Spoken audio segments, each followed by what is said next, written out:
আওয়ামী লীগ আর ফিরবে কিনা? হাসিনা ধরেন গন কেস আপনি যেটা বললেন, তাতে বাংলাদেশে আওয়ামী লীগ আগামী আর দিনের রাজনীতি 2023 সালের সাথে আমি জুনে যেটা বললাম যে আগামী দিনের পলিটিক্স বলছিলাম, আমি তখন সমাজবিজ্ঞানের নগণ্য ছাত্র হিসেবে দেখতে পাচ্ছিলাম যে আগামী দিনে Bangladesh a country without Awami League.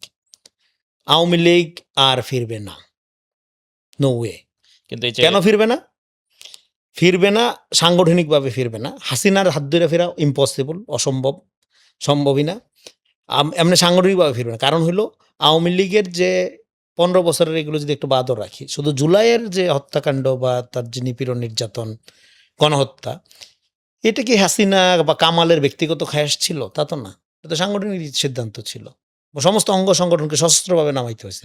ফলে সংগঠন হিসাবে আওয়ামী লীগের বিচার প্রক্রিয়া ছাড়া এখানে রাজনীতি করার কোনো সুযোগ আওয়ামী লীগের নেই। এবং সংগঠন হিসাবে বিচারের দাবি আমি ছোটবেলা থেকে তুলতেছি, এবং সর্বশেষ সালাউদ্দিন ভাই কিন্তু স্বরাষ্ট্রমন্ত্রী সালাউদ্দিন সাহেব কিন্তু এটা বললেন যে সংগঠন হিসেবে আওয়ামী লীগের বিচারের যে প্রভিশন, আইন যেটা ত্রুটি ছিল সেটা সারানো হয়েছে, এখন বিচারের ব্যবস্থা আছে, বিচার হবে।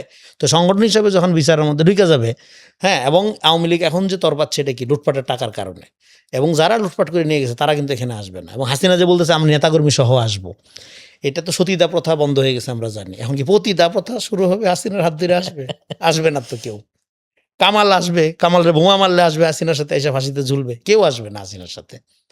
যদি পতিদা প্রথা থাকতো, হ্যাঁ, তাইলে হাসিনার সাথে সমরণে রাজি হইতো, কেউ রাজি হবে না।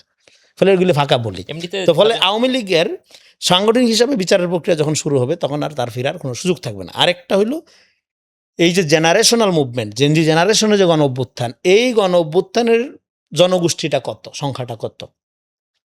মোর দেন হাফ। তো এরা ধরলাম আওয়ামী লীগকে জামাত, বিএনপি এরা আতাত করতে পছন্দ করে, নিয়ে নিবে, কিন্তু এই পুলামানগুলো নিবে না। যে তার বন্ধুকে পাশে গুলি খেয়ে মারতে দেখছে, ওই ক্রিমিনাল কমিশনার যখন এলাকায় আসবে ও তার উপরে অ্যাটাক করবে। ফলে সমাজে একটা গৃহযুদ্ধের পরিবেশ তৈরি হয়ে যাবে। এবং আওয়ামী লীগ যেটা বলছিল 5 লাখ 10 লাখ লোক মারা যাবে, সেটা হলো আওয়ামী লীগ যখন এখানে রাজনীতি করার চেষ্টা করা হবে, এই যে ডিউ কোর্স যেটা হয় নাই, এটার জন্য বিএনপি, জামাত এবং বিরোধী দল যারা, তারা ধন্যবাদ প্রাপ্য। যে তারা, আওয়ামী লীগ নিজেই বলছিল যে 5 লাখ 10 লাখ লোক মারা যাবে, এই কারণে আমরা ক্ষমতা ছাড়তেছি না, ভোট চুরি করি, হাবিজাবি করি। তো এটা তো হয় নাই। ফলে এই জিনিসটা হাসিনা ঘটাতে চাচ্ছে। আর হাসিনা তো এখানকার মানুষকে পছন্দ করে না। ফলে এখানে নেতাকর্মী যারা আছে ভালো মতো শান্তিতে, তারা যাতে নিজের জীবনটা ঠিকমতো যাপন করতে না পারে, তাদেরকে নানাভাবে উস্কায়া, হ্যাঁ, আজকে তাদের বিপন্ন করার পথের ফকির বানানোর পদক্ষেপ নিছে হাসিনা। আরেকটা হলো আওয়ামী লীগ ফিরবে না, এটার 1 নাম্বার কারণ, এগুলো যেগুলি বললাম এগুলো হলো পারিপার্শ্বিক, সোশ্যোলজিক্যাল, পলিটিক্যাল ব্যাখ্যা। 1 নাম্বার কারণ হলো তারেক রহমানের লিডারশিপ। এটাকে আমি বলছি তারেক রহমানের ডক্ট্রিন, একটা ভ্যালু বেসড লিডারশিপ।